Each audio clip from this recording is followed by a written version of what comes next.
Well, my name's Jim, right? And this is kind of my story and a lot of stuff that goes along with it. Many parts are true. In high school, I was a show off. I was a drummer.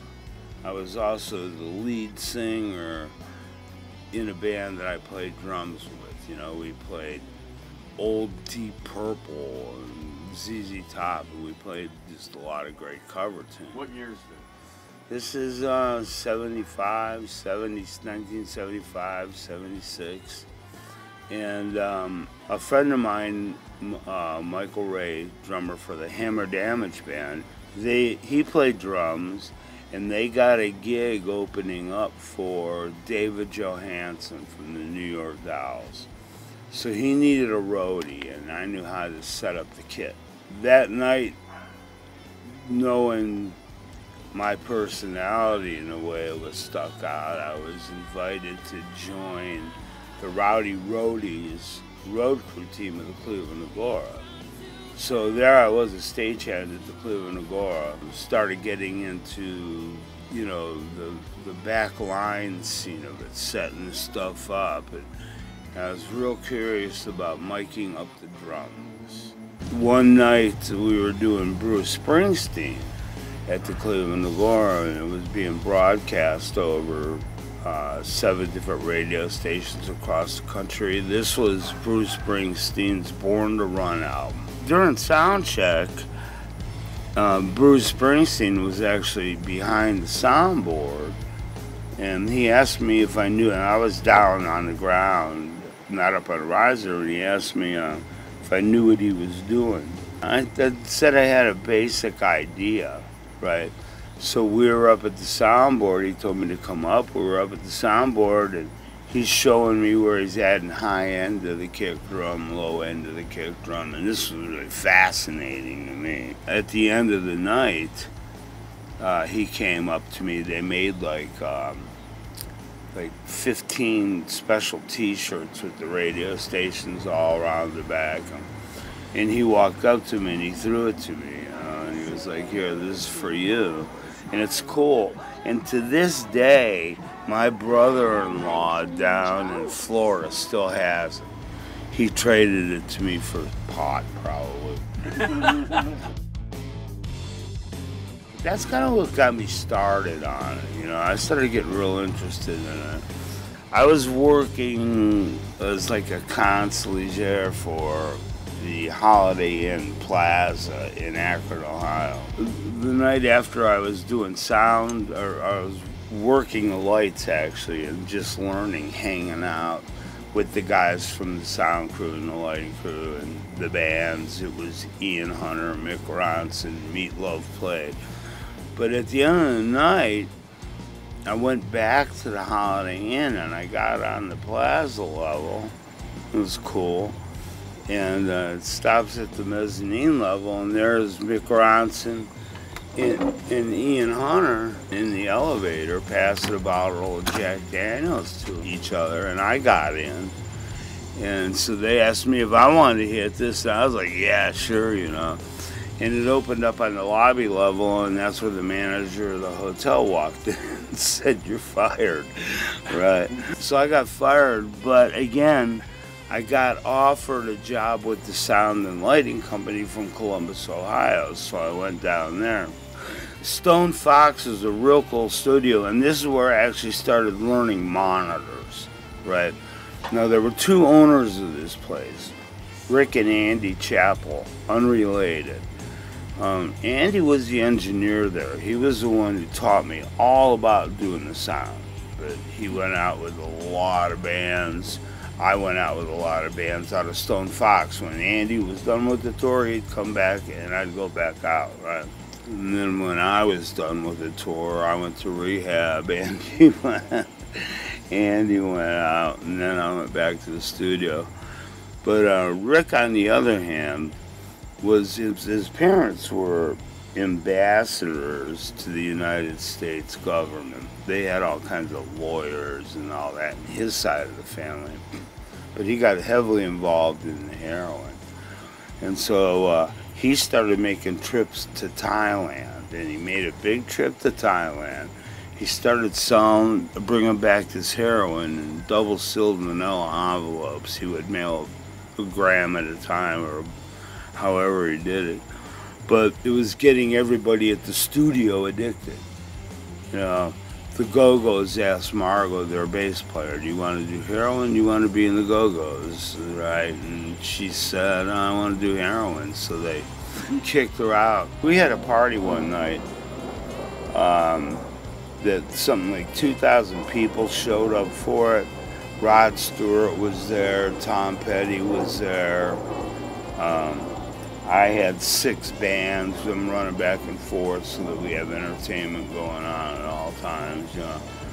Out of Stone Fox, I started doing tours down south with Marshall Tucker, Savoy Brown, Blackfoot, Molly Hatchet. But yeah, there was just a whole bunch of growing experiences, meeting connections, meeting the right people, where it built up, because in Hollywood in those days you had to know somebody.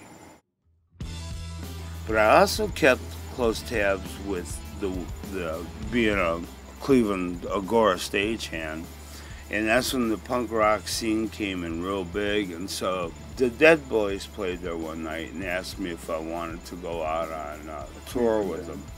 And that night I became Scratch, the official guitar tech of the Dead Boys. So you had to have a nickname? Well, the nickname started the next night because I got the Crabs in Milwaukee. We went out and started opening for the Ramones, Iggy Pop, and the Dead Boys, and this was really cool. This was Iggy Pop's Lust for Life tour, and the Ramones just started. A lot happened on that tour, but I made my first connections out with Hollywood and LA and with the punk rock scene in New York. So when CBGB scene started happening, and this was, you know, 77, 78, 79, the punk rock scene was huge. So I was going to New York City a lot and working with the Dead Boys. We were playing CBGBs. I started becoming friends with sound companies in the New York area. At the end of this Dead Boys tour, I came back to Cleveland, Ohio to try to regroup a little bit. Right, the drinking was already a noticeable issue. Right, my drinking was already a blackout. Let's see what happens. That whole punk rock scene was interesting. And it carried over to when the Dead Boys actually ended up in LA. And somehow I hooked up with the girl that she was the girl that took care of all the business at the Starwood. At the time, Eddie Nash was doing his Wonderland Murders thing. Kathy was his secretary. I ended up hooking up with her, but she left there and became the head of the A&R department at Atlantic Records. So her and I stayed close. I started hooking up with all these punk rock connections, and I got a job in a rehearsal studio out there where we had the Go-Go's, the Babies, Marilyn McCoo from the Fifth Dimension, Red Hot Chili Peppers, the Dickies. Was that with the Cramps as well at that time? The Cramps came out of that. It was funny because I was doing the Cramps, punk rock, as their tour manager, sound guy. But at the same time, I was doing Marilyn McCoo from the Fifth Dimension. So I remember us playing in New Orleans and the Fifth Dimensions and wearing suits and that and mailing them all back to the studio in Hollywood and grabbing all my ripped up t-shirts and taking them up to do the Cramps tour. The Cramps was a blast. I gotta say, they're probably one of my favorite bands. It's voodoo rockabilly. They were cool. If you could see this tattoo I have under my eye here, it's 3 musical notes under my eye. One you really can't tell. It was. But there's a scar underneath that. And what happened was I was on tour with the Cramps, and we were playing in Lubbock, Texas. Now we're flying the next day from Lubbock to California to Hollywood to do this movie called Erga Music War, which was all the FBI record label bands, the Police and the Talking Heads, and it was just all these new wave bands. But we were sitting at the Lubbock airport, and we were getting hammered, and the next thing I know, we were boarding the plane, and all these U.S. Marshals came on the plane and started pulling the drummer off because of all our drinking before we got on the plane. I stand up, I'm drunk, I'm lit. Yeah, you can't arrest him, you know, just stupid. And I woke up in jail, and I had this giant ass scar under my eye. You know, they beat the hell out of me. Now, what really sucked was I was supposed to pay the band on the flight. I had all the money. When they got to L.A., they had none. So they had to go to the record company and beg for money just so that they could eat when they got there and they're doing this movie. I had this public defender come up to me, and he goes, what we'll do is you give me $200, I'll take you to the Lubbock airport, you leave, you fly out of here, you never come back again. And I was like, all right, that sounds like a good plan to me, huh? So he drops me off at the airport. Now I have 6 hours for my flight to leave. So I'm in the bar, and I'm drinking Jack Daniels, and I'm drinking Budweiser, and there's U.S. Marshals at each end of the bar watching me. So I get up and I go to the bathroom, and on the way back I figured I'd get a newspaper to see what was going on and kill some time with that while I'm drinking. The local section of the paper, the headline was "Punk Rocker Jailed on Airline Charges," and it was this story about me getting arrested the night before, you know. Now the punk rock scene, we were doing big bands at the Whiskey, Fear, Dead Kennedys, TSOL, Butthole Surfers. But the hair metal bands started coming into play, right? And so it'd be like on a weekend, on Saturday or Friday night, we'd have TSOL, the Dead Kennedys, and Fear. And on Saturday night, we'd have Motley Crue, or Rat, or Quiet Riot, or Striper, or Great White, or any of those bands that came out of the hair metal band scene back in those years, you know.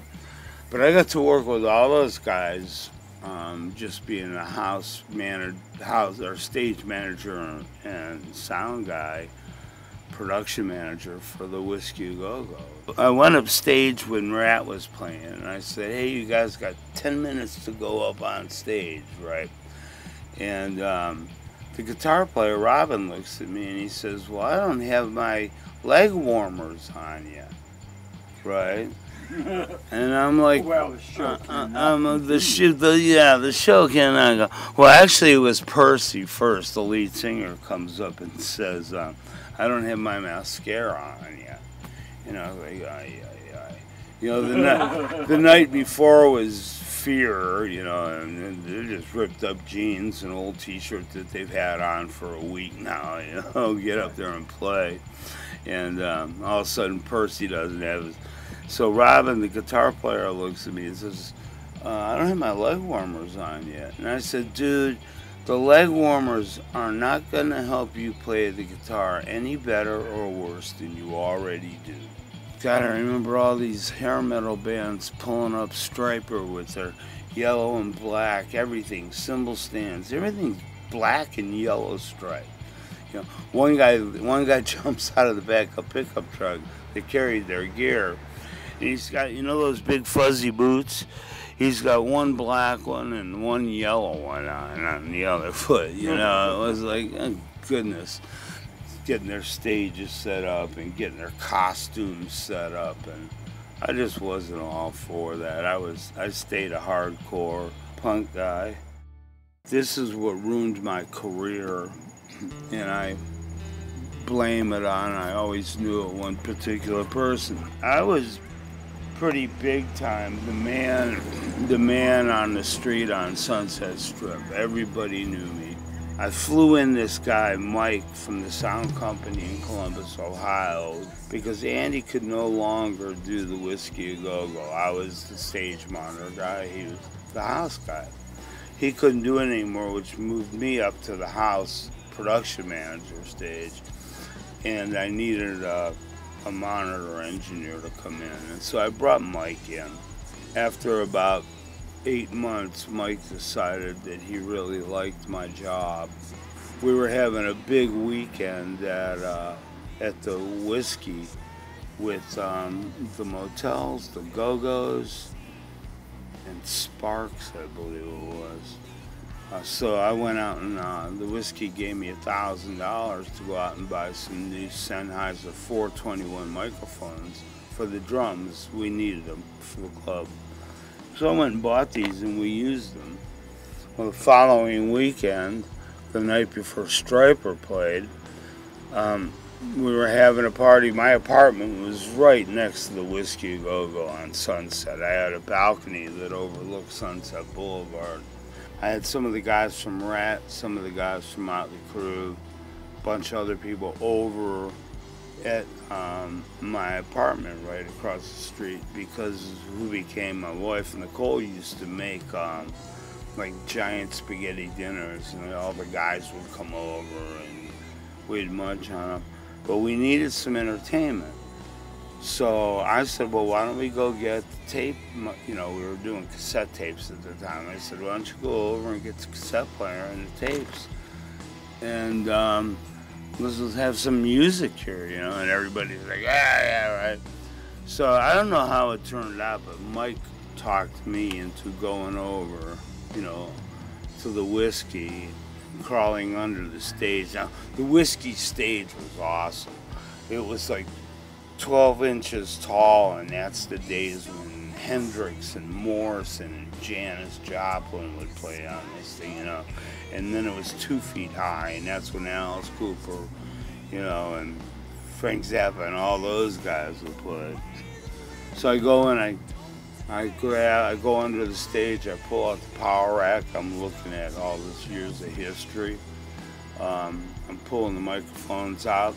I got the milk crate that it's in, and I'm leaving, and Red, the manager of the Whiskey, comes in. And he's like, yo, what are you doing here? And I said, oh, we got the guys over at our place across the way. And so he ended up giving me a case of beer for all of us, too. So I brought that over to the house. Well, the next day, I went in to do Stryper, a religious rock band. And the three Sennheiser 421 microphones were gone. So I'm like, you know, going through the band's gear, a religious rock band. I'm going through all their gear, and we do that night without these new microphones. Well, over the next couple of days, I ended up getting fired for stealing the microphones from the Whiskey A Go-Go. I knew that I didn't take them. Nicole knew that I didn't take them. But Mike, I kind of suspected that they may have set me up. I was checking all the pawn shops in LA, you know, all the underground connections, and couldn't find these things. So I got blackballed in Hollywood. I could not work anywhere. As a matter of fact, Rat was playing the Roxy up the street, and I was going to do the sound for them that night. They were getting ready to sign a big deal and go out on the road, which I would have gone out on. And the owners of the Whiskey were the same as the Roxy, and they said, well, if Jim's going to do your sound at the Roxy, then you're not going to play the Roxy. So I ended up losing all these gigs, and I just couldn't work in Hollywood anymore. It comes to turn out, Mike I talked to about 10 years ago, he was real good friends, so he was well financed by the guys that did the song from Friends, right? The Rembrandts. He was real good friends with them. They were all based out of Minneapolis. And Mike called me one day, and he was working with Mark Farner and Grand Funk, and they were playing down in Cincinnati. Somehow he contacted me for some reason and asked if I wanted to go meet him down in Cincinnati. But in the conversation, I got out of him that he said, yeah, he was the one who took the microphones at the Whiskey A Go-Go and set me up. I really think that's because I would have been working for all these big bands now, even though drinking, right, was still becoming a bigger issue, right? So the drinking may have got me fired first, right? But that should have been up to me and not Mike to map out his course for the rest of my life. That one to this day still hurts because it makes me wonder if I go back to when I was 22 years old, 23 years old, and that hadn't have happened, right? Where would I be now?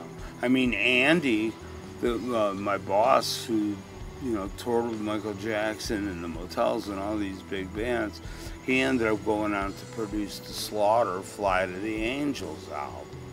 I'll tell you, still to this day, the Whiskey A Go-Go was the biggest downfall that hit because it really, I was going up and up and up, and this just knocked off my feet from everything. I had to totally restart.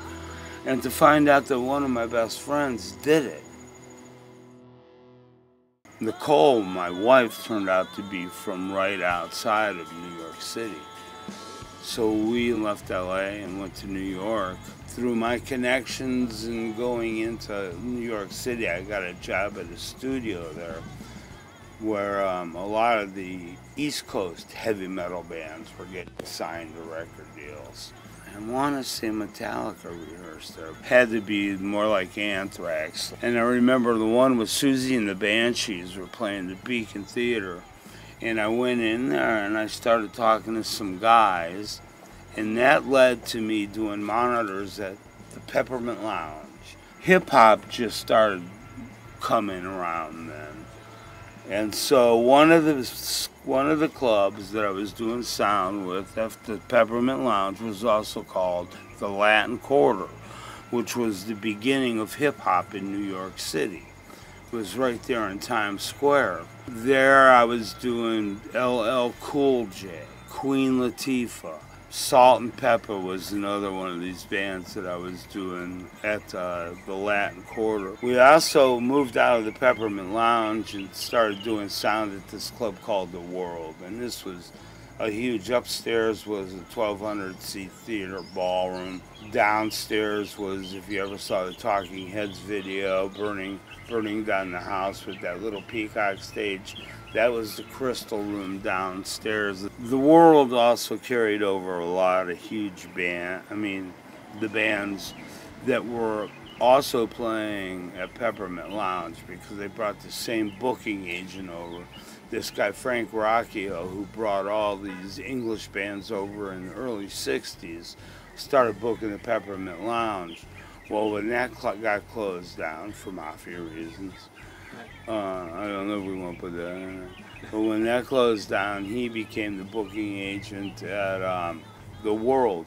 So we were doing all these English bands, Squeeze, Joe Jackson, Echo and the Bunnymen. We also had like Big Audio Dynamite played there 3 nights. Neil Young played there 4 nights. Pink Floyd ended up there because of Frank's connections of bringing all these English bands over. Pink Floyd was playing Madison Square Garden, and we rented them a couple limos and their whole back line of gear, right? I heard that they were coming down. I just got set up for basically a 5-piece band on stage and got all their levels. Hadn't even seen them, met them or anything. After the show, there a couple of guys in their crew come down. We started fine-tuning this. Well, all of a sudden, they walk in, right?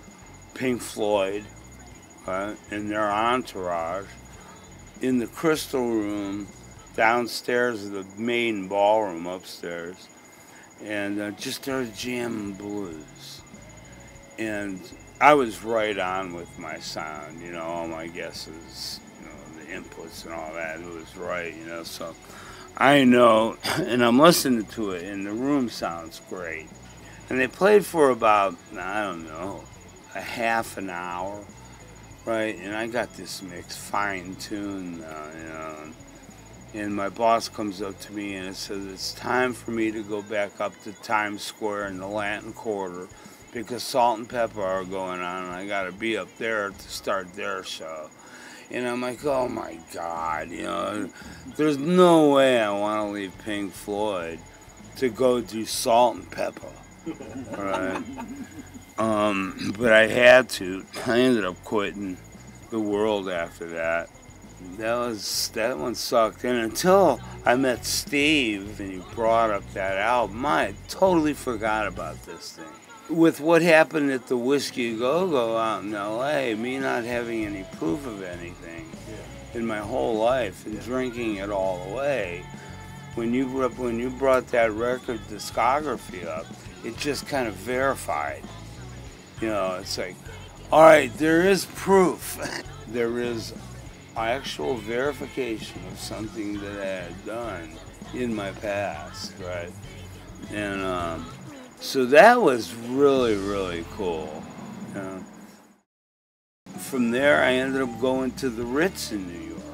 And there we're doing Kiss, we're doing Leonard Skinner, we're doing Pat Benatar, Anthrax, you name it, the Ritz did it. There was a commercial for Jack Daniels I saw on TV one night, and it was Frank Sinatra, and he was talking about time and music, right? And he goes, I was there in '77 during the punk rock scene, and I'm sitting there going, yeah, me too, you know?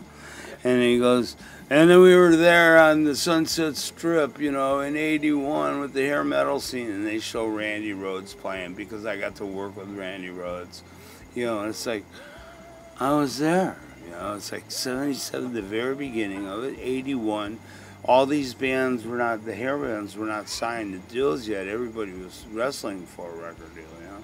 Just by haps, I end up in New York City, and hip hop is starting out, right? And I step right into that, you know. And it's just kind of weird how those three things happen, you know. And honestly, I don't think there's anybody that can look back through their music history and say the same, wait a minute, I was there in '77 too, you know? Or I was there on the Monitor side of the stage doing Randy Rhoads in '81, right? And then doing Queen Latifah in '85. The musicians are the guys in the bands are the one that get to make the money, you know, the poor roadies, and that's why I became a sound engineer, was they put me on a level with the band and not down with the road crew.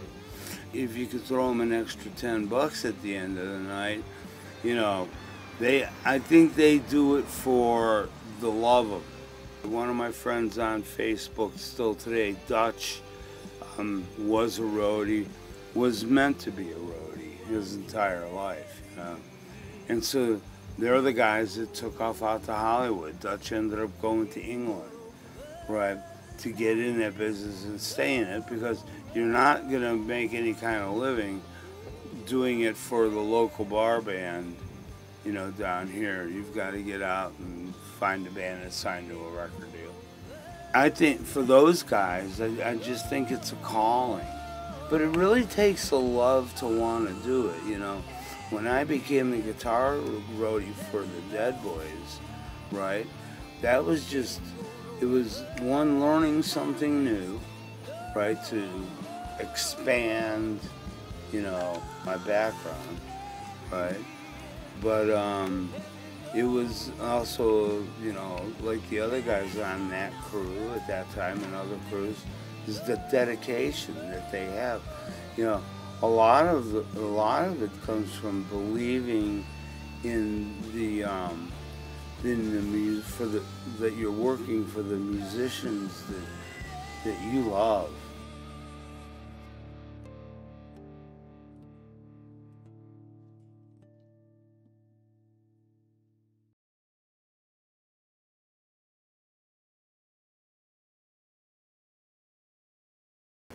really hot girl who had a bungalow right on the beach across the highway from us. She was hot. And it's a broken rum bottle, right? And we invented this new game of backgammon where the minute you get one of your pieces over the board, you got a sexual favor, and the time increased. So it's like, all right, you got to me for 5 seconds. That's it, right? And then the next time I got a piece, so next time I got a backgammon piece Kind of over like the strip middle. poker, but complicated.